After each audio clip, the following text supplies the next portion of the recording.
Sadhguru, that's very powerful inside. I just walked inside into this space where all the brahmacharis are chanting. There's something special about their chants. It kind of hits you right here. It's kind of energizing and power. So, what is it? What's a brahmachari? I mean, we understand in Hinduism, brahmachari means denial, and you often said it's not about denial, it's about gaining something without denying it. So tell me about it. And I have to say, they're both men and women in there. It's not like, they're not like monks, that all the women have been put up in a nunnery and the monks are in some monastery. They're all there. For example, somebody is out to climb Mount Everest, okay? He prepares for years, probably for a lifetime he prepares. And then he is in the harshest of climate, denying himself every pleasure of life, of comfort, of family, of society, everything that normally people want to have, he denies himself all that to climb the mountain. But do you really believe he's denying himself? Or is he making another possibility which you can never imagine real in his life? So that's brahmacharya. The word brahmacharya literally means, Brahman means the ultimate, charya means the path. You are on the path of the ultimate. Or in other words, you are somebody who is not willing to settle for small things. So anybody who has created anything worthwhile in their lives have naturally denied themselves lot of simple pleasures other people are having. When you're making a film, maybe you're not eating well, maybe you're not sleeping well. Are you taking your afternoon nap, sitting with your wife, enjoying the siesta, having dinner with them, with your family? Are you doing all this? Everything you deny yourself because you want to create something, isn't it? Isn't that true with every man or woman who has created something worthwhile in their life? The same with brahmacharya, they are on the path of the ultimate. Because of that, their attention is not diverted to other things that people think are valuable. So, what's the ultimate? See here, if you look around, there's brick and stone, or rather mud and stone and trees and plants. This is creation. But now if you look at this, from the same soil this tree is coming, throwing out… right now there are no flowers, but it throws out wonderful fragrant flowers. From the same soil a mango tree will come and throw out mangoes. From the same soil you have come and making movies From the same soil I have come and I am a guru. So there is something here which can make this mud into a tree, into a fruit, into a filmmaker, into a guru and into a billion other things. Don't you want to know what it is? Don't you want to experience what it is? And if it was somewhere in heaven, I'm not interested.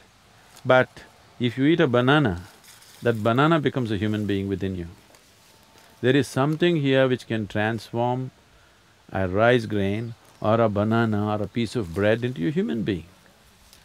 This is the ultimate source of creation. Don't you want to know what it is? Don't you want to experience? Don't you want to know the power of it, the beauty of it, the joy of it? So these are people who have had a taste of that and now they want all of it. They don't care whether they eat or not.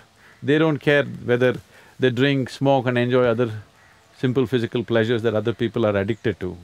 They have had a taste of the ultimate. Now they want it all, they won't settle for anything less. Okay, now I understand that till you've experienced it, it's an experiential sensation, or more than a sensation. Talk about the ultimate. What is the ultimate? My work as a guru is just to give you a taste of that ultimate, so that your life goes into a tizzy and you go crazy and you want to go for it. You've had a taste, now you can't stop. So your work is to drive people mad? Yes. Right, okay. Because if people slip through their life in the name of comfort, in the name of security, they're wasting their life. They must go all the way. This is not my desire, it's their desire also, because today you have a desire to fulfill this. If that happens, you want the next one and the next one and the next one. If you carefully look at your desiring process itself, you will see you're not willing to settle for anything limited, isn't it? There is something within you which doesn't like boundaries, there is something within you which is longing for the ultimate always. So this is not my idea, this is not my philosophy that you should seek ultimate. You're anyway seeking ultimate in unconscious ways.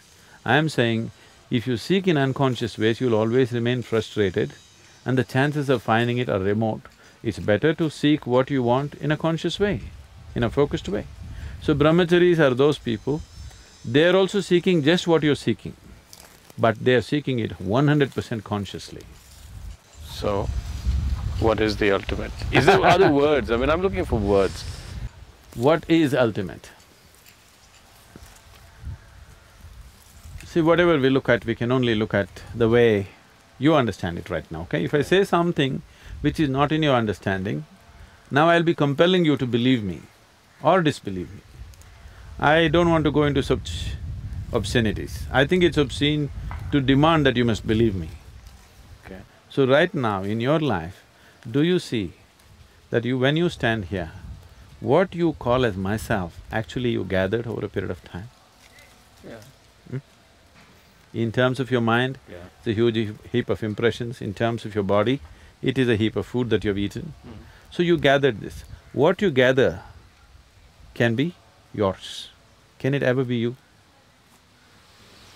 No. Then what is the you beyond yours? What's the… So, you're existing here Yeah. without even knowing what is me. Yeah. So this me, right now we will go this way, this me is the ultimate.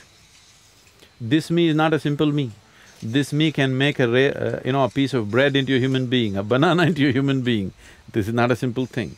This same me which can make a banana into a human being also created the whole cosmic scape.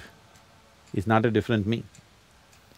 So the choice is just this, either you can exist here just as a piece of creation, or you can exist here as the very creator himself.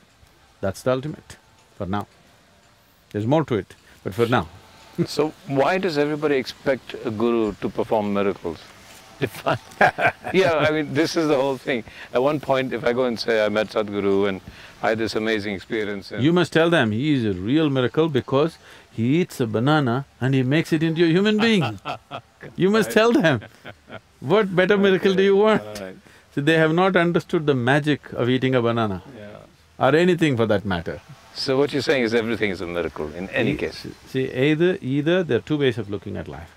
If you have eyes, if you look at it closely, everything is miraculous because there's not one single atom in the existence that you can fully explain. So it's miraculous. Yeah. Another way is, everything is happening, the whole physical existence is happening between cause and effect. Everything can be explained if your perception is deeper. Either nothing is a miracle or everything is a miracle. In your mind, if one thing is a miracle and another thing is not, you are in ignorance. Yeah. So even miracles are intellectual ideas that are boxed, separated See, from… anything that you cannot understand is miraculous for you. Yeah. If you did not understand how electricity works, and if I just touched that wall and light came on, you would think either I am the messenger or the sun or himself, isn't it? Yeah. See, right now, I can take you there and show a great miracle for you. You will see mercury solidified. Mercury is to be liquid. Yeah. According to modern science, you can solidify mercury only at -32°C. I'll show you mercury, which is solid. You can measure it weight to volume. You will see it's pure mercury, because there's no other substance on the planet which can weigh as much as mercury, so you can't fake it. You cannot fake it. You will see just a 23-inch tall ellipsoid, which weighs 682 kgs. Nothing else on the planet can weigh that much, unless I imported something from somewhere else, which I have not. This is just pure, plain mercury. But it's solid, in room temperature. Is that miracle enough? But it's not a miracle, I can explain the science of it.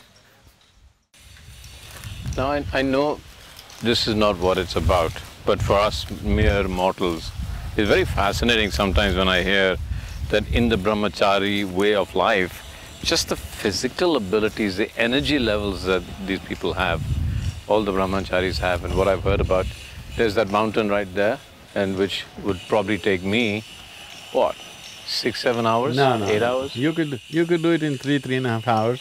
They'll do it in 35–40 minutes. So, Because I've seen them, while I've been here, I've seen some of them, well, yeah, other than the volunteers and the meditators, but I've seen the brahmacharis, they never sleep. When I go to bed, like, when I'm forced into bed, because I stay awake a lot at night, they're still awake. And then when I come in the morning, they're like as fresh as anything, teaching us yoga, working, walking, working everywhere. And then I try to play football with them. And they're the most energetic football players. I mean, okay, so they're younger than me, but I've seen football players, the kind of energy they exhibit without sleep, without rest in this brahmacharya. And then I saw one of them eat, and I said, "What are you eating?" And he said, "Well, and it was just soup and a few grains, and that's all they were eating." So tell me, what is it? Tell me about that energy that comes from this way of life, the way of lifting your energies. What does it do to you physically? See, the energy that you have right now is not all about the food that you eat. Sunlight, air and water you drink is actually contributing for more than 60% of the energy that you have. Yeah. I think there is a whole misunderstanding. I know if I say this, it would be very, very controversial because humanity has invested so much in the other direction. We are always thinking of energy as nourishment, food nourishment.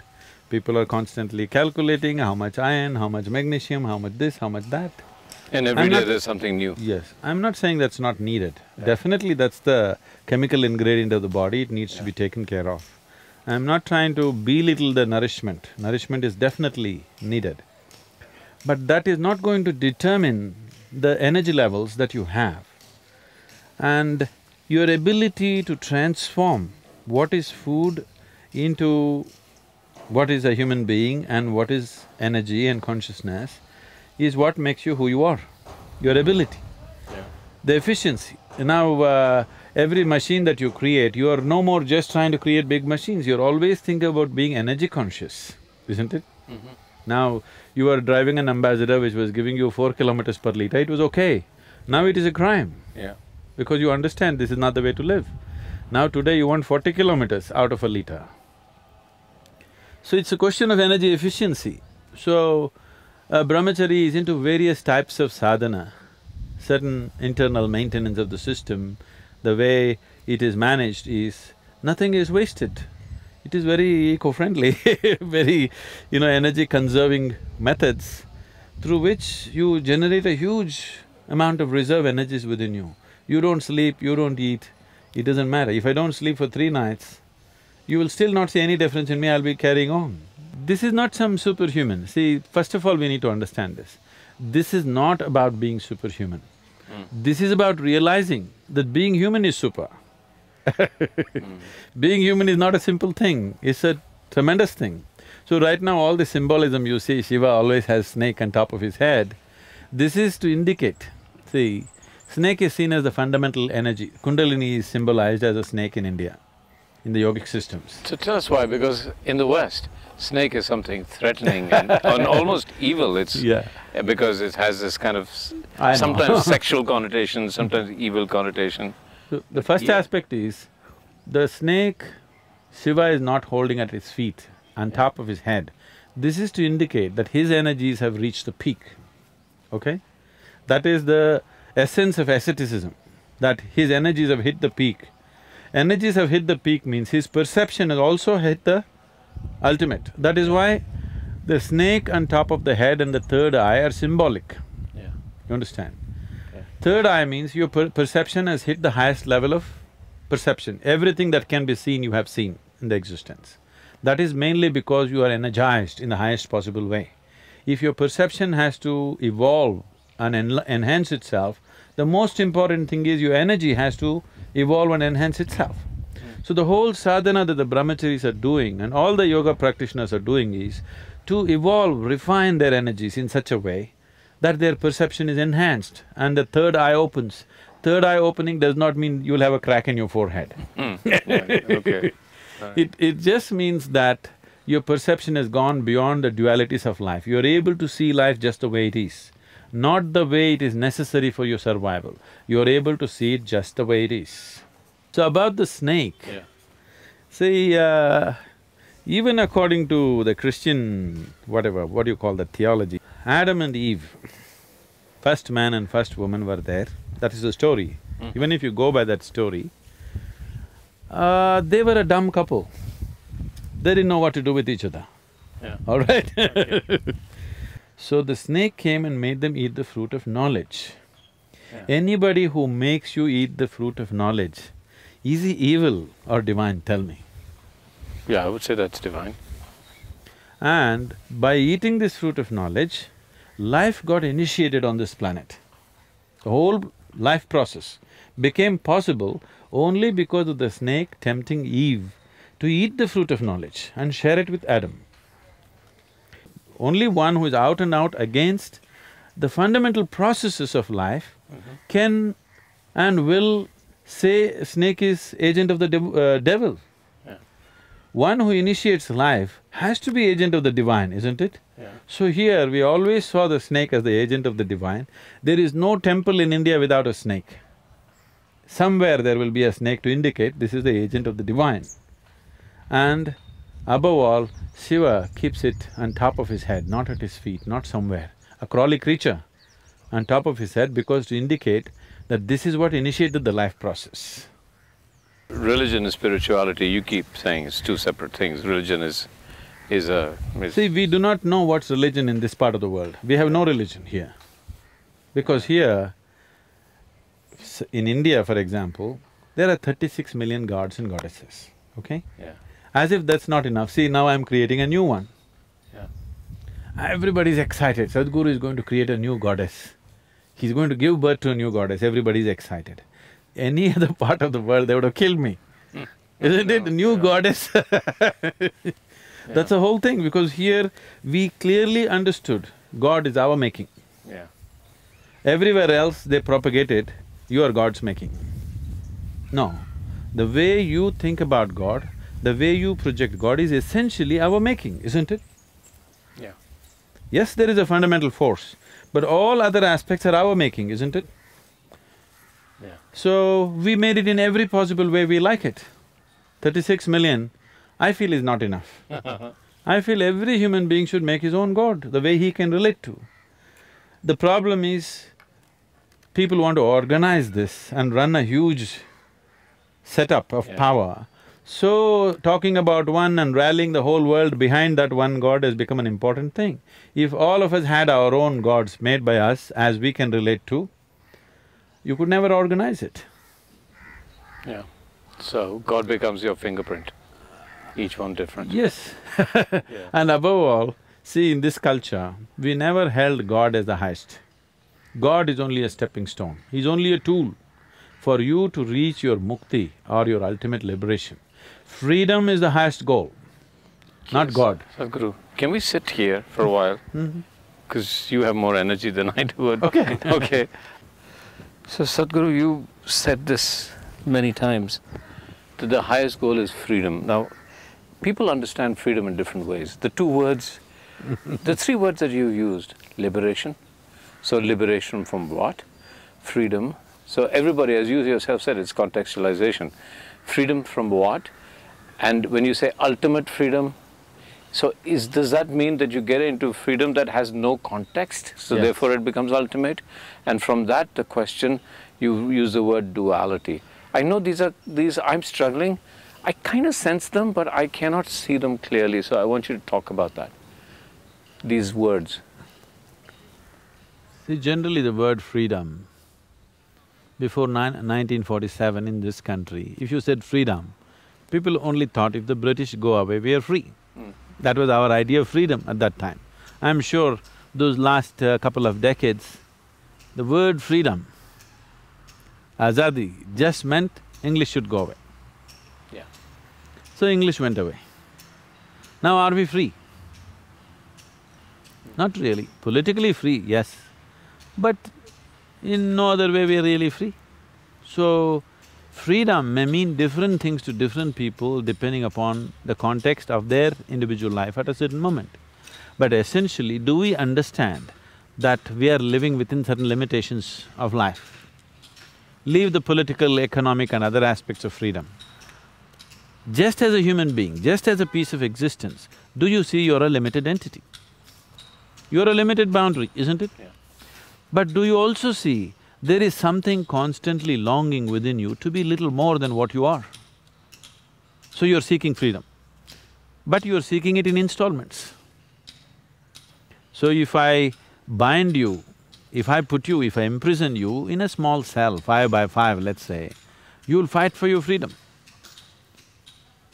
If I release you into 10 by 10 cell, you'll feel wonderful, but within 24 hours you realize, this is not it, this is not freedom. If I release you into a larger compound and say, you are free, do what you want here but you can't go out, once again, the moment you feel the boundaries, you want to break that. So however big the boundary I set for you, the moment you are able to feel the boundary, when you don't feel the boundaries, you think you're free. But the moment you feel the boundaries, you want to break it. So there is something within you which cannot stand boundaries. Or in other words, there is something within you which wants to become boundless. What can be boundless? If you look at it, all physical forms must have a boundary, isn't it? The boundary, a defined boundary is the basis of a physical form. A physical form can be small or big, but can never be boundless. So there is something within you which is longing to touch a dimension which is beyond the physical.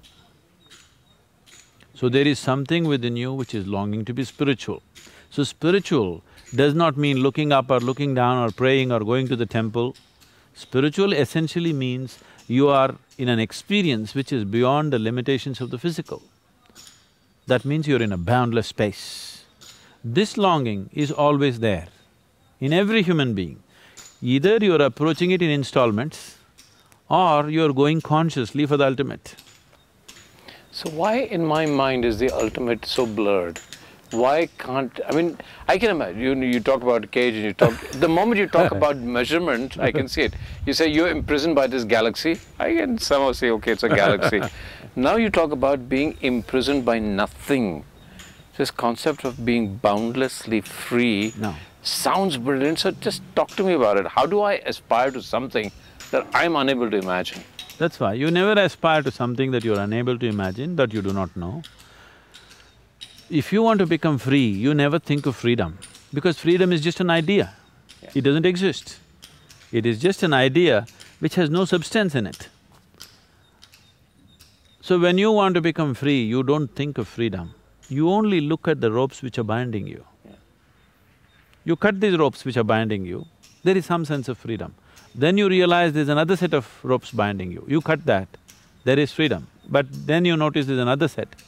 It doesn't matter how many sets of ropes are binding you, there must be a place where if you cut enough of them, nothing binds you, right? There may be… the number may be big, but still it cannot be innumerable, isn't it? It cannot be infinite. Yeah. Only freedom can be infinite. Bondage has to be limited. The very nature of bondage is limited, isn't it? Limiting is bondage. So bondage cannot be limitless, only freedom can be limitless.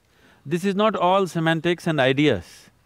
In terms of life's experience, you don't waste your time talking about or thinking about freedom or the ultimate.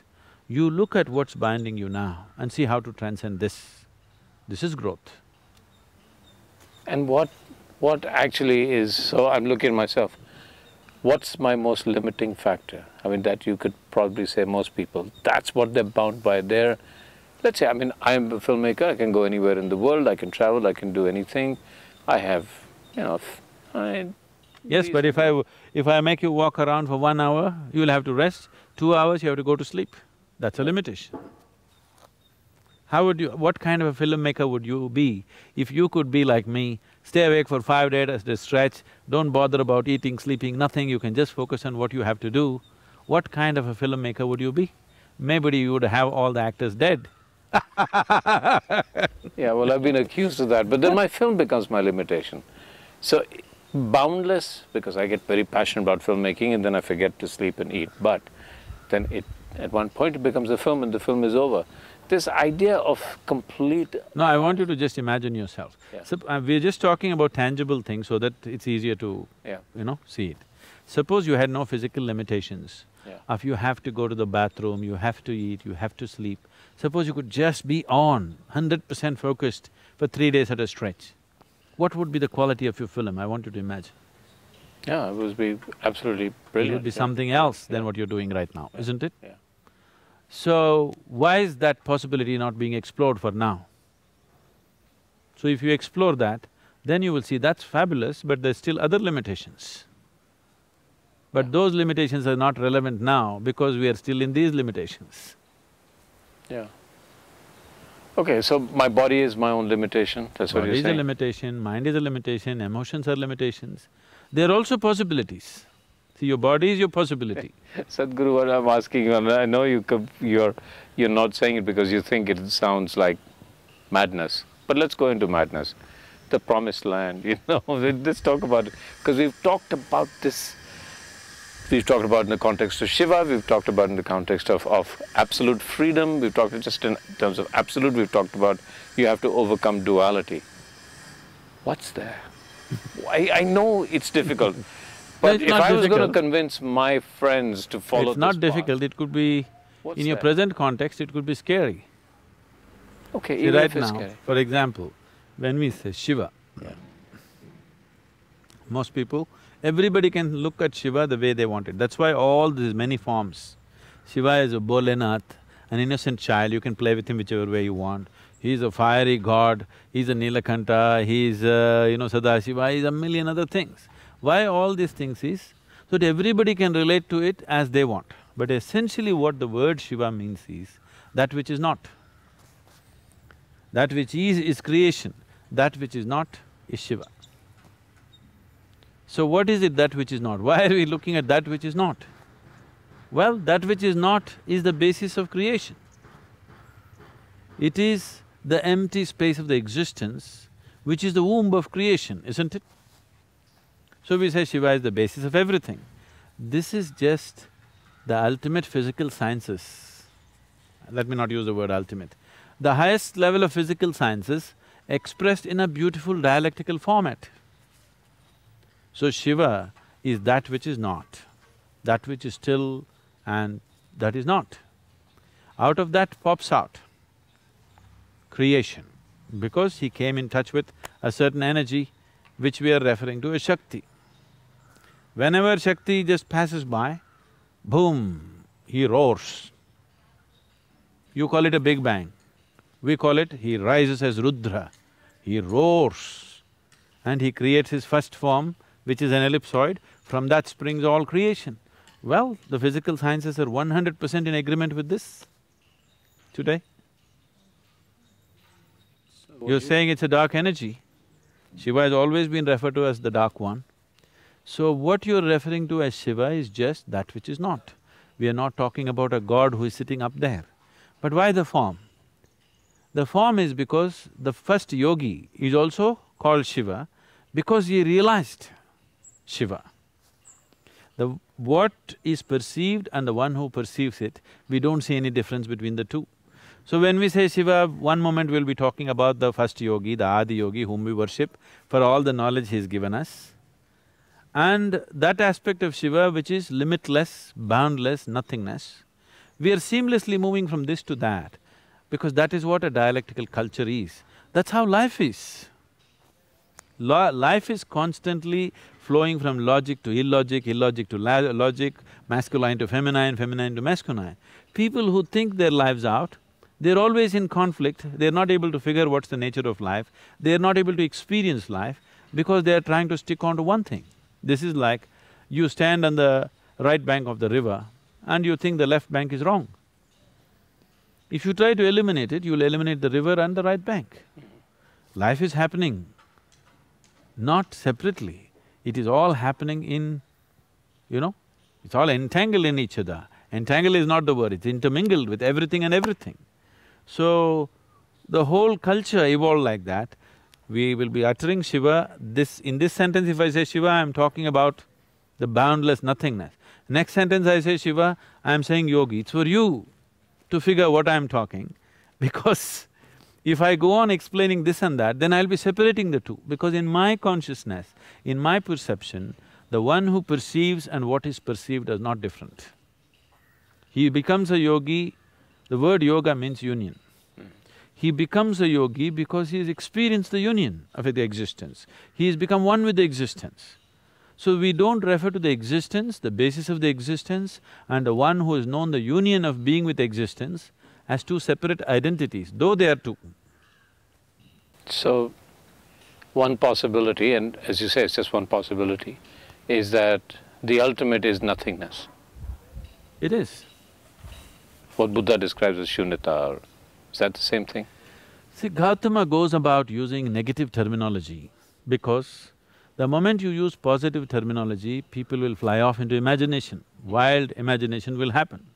If you say God, people will imagine a man sitting there and you can go and sit in his lap and all wonderful things happening to you, all the nonsense. So Gautama very consciously is constantly using negative terminology. He says shunya, he says nirvana, he says anatma. These are all his words, anitya, anatma. These are all complete negative terminology. The Western cultures use positive terminology because they're so terrified of the negative. But the positive means nothing without the negative, isn't it? So the yogic culture uses both of them together. Seamlessly we move from this to that to this. Shiva is the most wonderful man. At the same time, he's the most horrible man. He's an ascetic, but he's a great householder. He's a drunkard, he's the peak of alertness. He's always intoxicated, but he is the peak of alertness. Because this is the way existence is. It is neither this nor that. Both of them are in play all the time. So in the yogic culture, we use both positive terminology and negative terminology. Buddha used only negative terminology because he's afraid that if you use positive terminology, people will fly into wild imagination, which is a wise thing, in a way. This is a question I'm asking on behalf of the people who are unable to speak to you directly, okay? The economic collapse has taken place, the world's gone into a tizzy. I've just lost my job, I have a mortgage that I can't pay, I have 3 children that I can't educate, I have a wife who's saying, what's going to happen to our life? And my pension has all disappeared, as I thought that in future I'm going to get this pension. My beautiful life, if this is the United States, my American way of life has just collapsed. And now you're talking about contradictions, you're talking about nothingness and… Oh, you asked for it. I asked, I agree. So now I'm asking behind, what would this mean to me when I am so confused and so my everyday existence is how am I going to feed and still have my house and feed my children? What would this do for me? Why would I go this way? See, one thing you have to acknowledge is, today, we as a generation of people, never before the survival process of a human being was as well organized as it is today. If you have the money, if you go to the superstore, you can buy everything that you need for next 1 year and not step out of your house. It's that organized. Never before was this possible. Every day you had to go out, get your food for that day, not knowing where the food is. It is too organized to a point that we are becoming lethargic, we are becoming unrealistic with the life processes. So the economic collapse, I think it's improper to call it a collapse. The economic reality. From the lie of a bubble, we have come down to reality. Okay. This is Chinese wisdom, okay? I'll tell you. So some Americans were complaining about the economic collapse and what's happening. So a Chinese man took him and took a chair, put it in front of a mirror. Said, do you see there are 2 chairs? Said, yes. Then he removed the mirror. What is left? Only 1 chair. So this is what you're complaining about. Always there was only 1 chair. If I put up 2 mirrors, one chair will become 10 chairs. If I become 5 mirrors, they'll become 100 chairs. But that's not the point. The real thing is, there's only 1 chair. There's only 1 planet, there's only that much resource, there's only this much. Rest is all exaggerated nonsense, okay? I don't think we should wait for it to collapse. If we are wise, we must pull it down ourselves. I was being interviewed by one of the national channels just before the economic collapse. When India's share market was touching 21,000 something, on that day I was in Mumbai, they wanted to interview me. They said, "What do you think about this?" I said, "It's unwise to have share market running at 21,000. I also keep general, attention towards what's happening in the economic spheres. If you ask me, India's share market should be at 14,000. But we would like to make ourselves little bigger than who we are to attract foreign investment, this, that. So if it's running at 16,000, 16,500, sufficient exaggeration to impress the outsider. But if you run to 2021, it is not good. And this is like, you want to go to an interview today, you're only 5'8", you want to wear 2 inches heels and go. It's all right, you want to look little taller than who you are. Suppose you wear 3 feet heels and go, you're on stilts, very soon you're going to fall on your face. They didn't like it. Okay. Okay. And it collapsed. Within about 20 days after I spoke, it just dropped to 11,000 or 10,000 or whatever, 9,000 I think. Yeah. So you're walking on stilts, you're bound to fall. Little bit of exaggeration human beings want to do to impress each other, it's all right. 2 inches, 3 inches heels, all right. If you go for too much, it's not fair to yourself or to the people around you, isn't it? But the higher goals that you're talking about, let's just talk about that in the context of… The individual experience, Yeah. that human being Yeah. who has lost something, Yeah. the human being who is caught in all the mechanics of I mean, you economy, could say, well, international solve economy. that. We can say to him or her that you can solve that before you even think of higher goals of spirituality. Or we are saying, spirituality, higher goals will actually help you. And you No. say, how? Yeah, let's look at that. See, right now what you're talking about is certain upheavals in your physical situation. One thing you need to understand is, do what you want. Even if you're a superhuman being, outside situations will never happen 100% the way you want them. Never ever. Even if there's just 2 people in the family, still it doesn't happen 100% the way you want it, isn't it? Correct. And not a single person in this whole planet has ever happened 100% the way you want them. Not your spouse, not your children, not your boss, nobody. So outside is always going to be like this. Some things happen your way, some things don't happen your way. But the inner reality of your experience is 100% you. There's only one ingredient, that's yourself. At least this must happen the way you want it, isn't it? Yeah. So if this was happening in a peaceful and blissful way within you, economic high or economic collapse wouldn't mean anything to you. You just have to adjust a few things around you, that's all. It doesn't change the quality of your life as such because you are anyway blissed out. Always you're blissful by your own nature. If there is money, you will drive, there's no money, you will cycle, which is more healthy. I mean, you will do whatever the situation demands without any great struggle about it. Right now, because you have not fixed the interior, you are trying to fix your interiority by fixing the world around you, which is juggling. Even when things were going fine, I'm sure you were still stressed. When you have a job, you complain of stress. So shall I get you fired? Will you be happy? Will you walk on the beach joyfully? No. Now you'll be depressed because you're fired. So whichever way you suffer, this is not because of the situation, because you have not learned how to conduct this human mechanism. How to keep this being, that you have not paid attention to. Nothing happens your way in the world, that's not the problem. The problem is you yourself are not happening the way you want yourself to be. If you did happen the way you want yourself to be, for sure you would keep yourself blissful and wonderful, isn't it? Outside would be just a play. You conduct it to the extent you can conduct it. Never before another generation of people have known these kind of comforts and conveniences. You are living better than your father, your grandfather, anybody.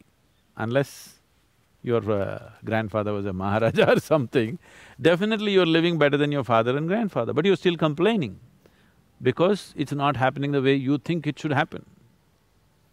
So, if it happens any better than the way it is happening right now, your economy, you will have no planet left. I'm glad economy has collapsed, because ecology will improve when economy collapses. Right.